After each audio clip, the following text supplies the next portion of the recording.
Okay, so I'm going to go ahead and get started, and as people come in, they are free to just pop on in, but this is a short call, so I do want to be respectful of everyone's time.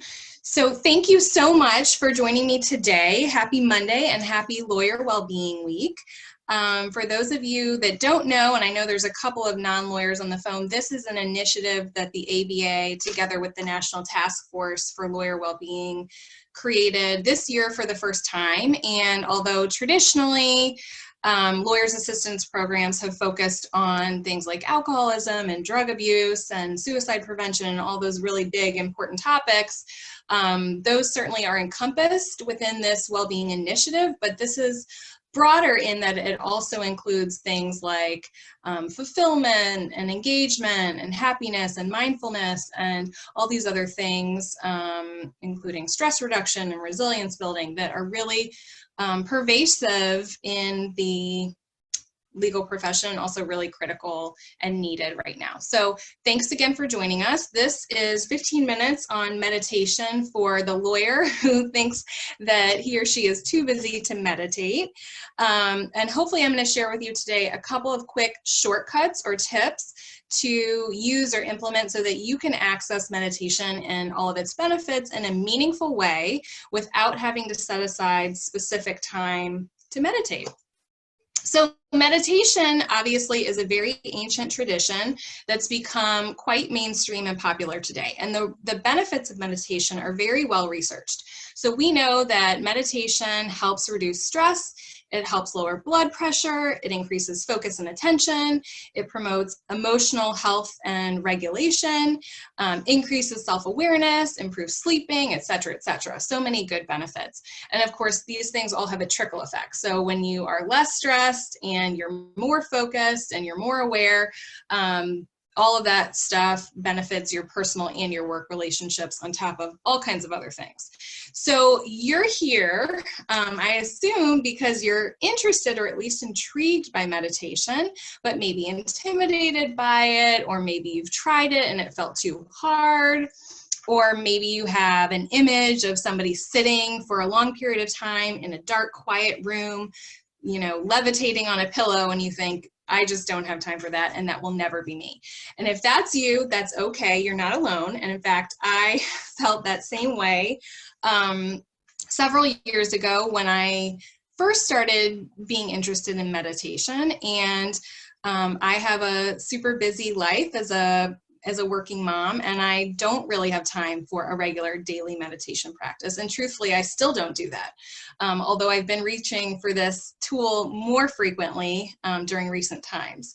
So I've learned to access a certain limited tool set so that I can get the benefits of meditation without dedicating a lot of time to meditating each day or to having, you know, a very regular practice. Although I'd love to be that person, I'm just not. So what I'm going to try and do here is demystify meditation so that it feels more accessible to you. So why is meditation so beneficial? How is it that meditation opens up all of these great benefits? Well, the mind tends to focus in terms of the past and the future. So we get really caught up in our heads thinking about the past, which can tend to lead to depression or that kind of feeling of being depressed or sort of stuck emotionally. Or we fixate on what might happen in the future. We try to prepare for what might happen in the future to outsmart fears of what could happen in the future. And so our brain gets really caught up in thinking in terms of past and future. And Eckhart Tolle, who is the prolific writer, mindfulness expert that he has become, says the only thing that exists is the present moment. So I'm going to say that again. The only thing that actually exists is the present moment. And that comes from his book, The Power of Now. And so what that means is really the idea of the past is really just an idea. And the idea of the future is also really just sort of a figment of the imagination, because we don't actually know what's going to happen in the future. The only thing that's true and real is the present moment. And so meditation helps us access the present moment as a means of reducing the stress and emotional dysregulation that comes from thinking or overthinking about the past and the future. So here are the 3 shortcuts that I want to share with you. And these focus on 2 things. One is breath, and the other one is the idea of suspending yourself in the present moment, that present moment that Eckhart Tolle talks about. So first I'm going to talk about breath. And in order to do that, I'm going to go ahead and share my screen with you, and hopefully this will work. Let's see. Okay, so if you can give me a thumbs up if you can see my second screen. I think it's working. So this is a technique called box breathing. And this is actually a tool that's used by the US Navy SEALs. I did not create this, but the idea is you hold your breath for 4 seconds.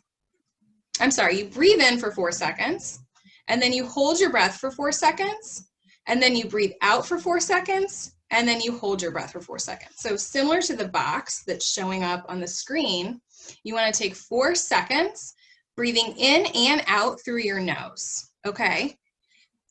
So let's all try it together. We'll wait for the next round here. Go ahead and breathe out if that's where you are, and then hold. Okay, now breathe in through your nose. Hold. Breathe out through your nose and hold. And we'll do just a few more rounds of this. And as you're doing it, if it feels like 4 seconds is a really long time to be breathing in and holding or out, try to think about filling up your belly completely with your breath. So this isn't just a chest breath. This is like a full belly breath. So fill up that whole belly cavity with a good cleansing breath. And I think those 4 seconds will feel less long for you. So let's do one more cycle. Breathe in. Hold. Breathe out. And hold.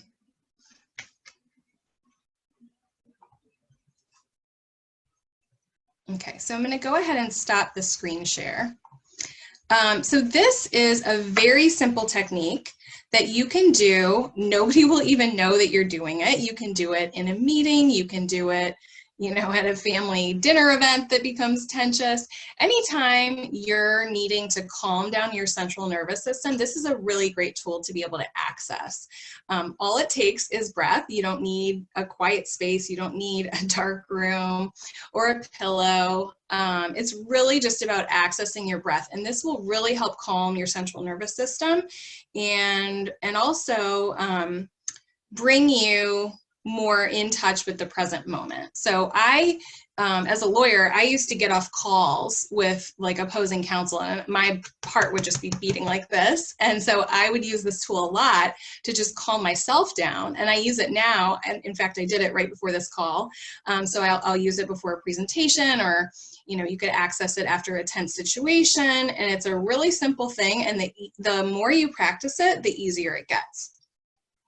Okay, so the second shortcut that I'm going to share with you is what I refer to as a mini meditation. So this is something that you can also access anytime, any place. Anyone can be there. Nobody will know that you're doing it. And all you need to do is focus your attention on your grounding spots. So I'm talking about those places where you are physically connected to either the ground or a physical object. So think about the place where your bottom is touching the chair that you're sitting in right now. Think about the way that the bottom of your feet are resting on whatever surface they're resting on. So any of those grounding points, all you have to do is focus your attention on those spots. So right now I'm focusing on where I'm sitting on my chair and also where my feet are resting on the ground. And this is something that I find myself doing in the car. You can do it at a red light, or even, be careful, but even when you're not at a red light. And it's really just a means of getting really connected to your physical body again. So again, we're always caught up in our head. And so this is a means of getting really connected to the physical body as a means of getting connected to the present moment and really raising that awareness around how present are you. So this can also calm your nervous system down and help sort of bring you back down if you're having some emotional dysregulation, you know, bring your blood pressure down, slow your heartbeat, those kinds of things. So think about, again, connecting and focusing on those contact points where your physical body is touching a physical object. This is also really good to do. You can like walk barefoot outside anytime you're able to walk barefoot.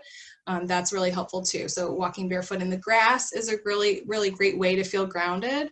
But if you're inside, you're in a meeting, that's all you have, then focusing on those grounding points is a really great way to get connected to your body and the present moment. So the third shortcut that I'm going to share is called the presence test, and I made that up. I call it the presence test. And this is really just testing yourself on how long you can suspend your thoughts in the present moment.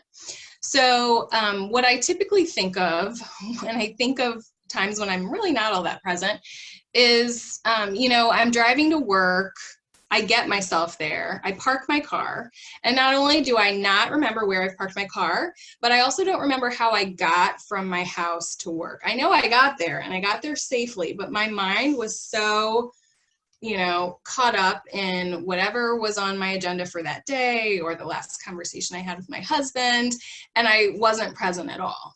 And that's really a sign of being not present. So I started testing myself by trying to ask, you know, can I be present on my way to work? And I actually don't live that far from work. And I get that nobody's going to work right now, so this particular test may not be all that useful, but you get the point and you could apply it in different circumstances. So my commute is about 5 minutes. So for 5 minutes, how long can I really stay focused on the present moment and what's going on right in front of me? So for me, how do I do that? I focus on the weather. I focus on the elements around me. If there are birds flying, if there are leaves dropping from the trees. A great way to do this is to rely on your 5 senses. So what can you see in front of you? Roll down the window. What can you hear in front of you? You can do this on a walk. You can do this inside your house. There's really no limitation on where or when or how you do this. It's really just about accessing your 5 senses, because again, that connects us back to our physical body and the present moment. So that's the third shortcut. Again, we've got the breath work, the box breathing, the mini meditation, so focusing on those grounding points, and then the presence test. And anytime you can layer these things on top of one another, in other words, try 2 at the same time, or maybe do all 3 at the same time when you develop some practice, that is really going to be helpful in building your mindfulness and getting all those great benefits of meditation.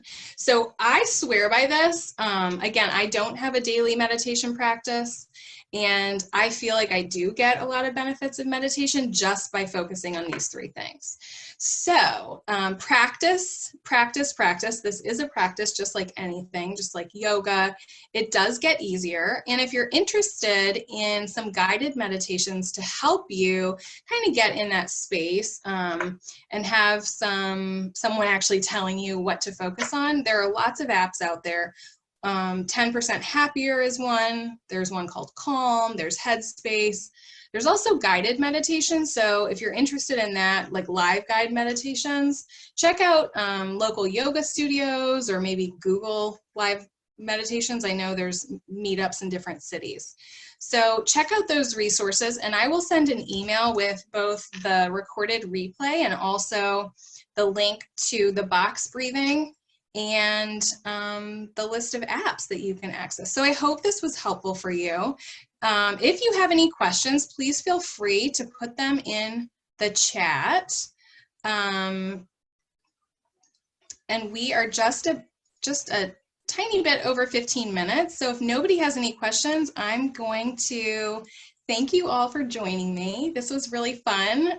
It's a fun way to start my morning, and hopefully for you too. And have a great week, you guys. Thanks so much.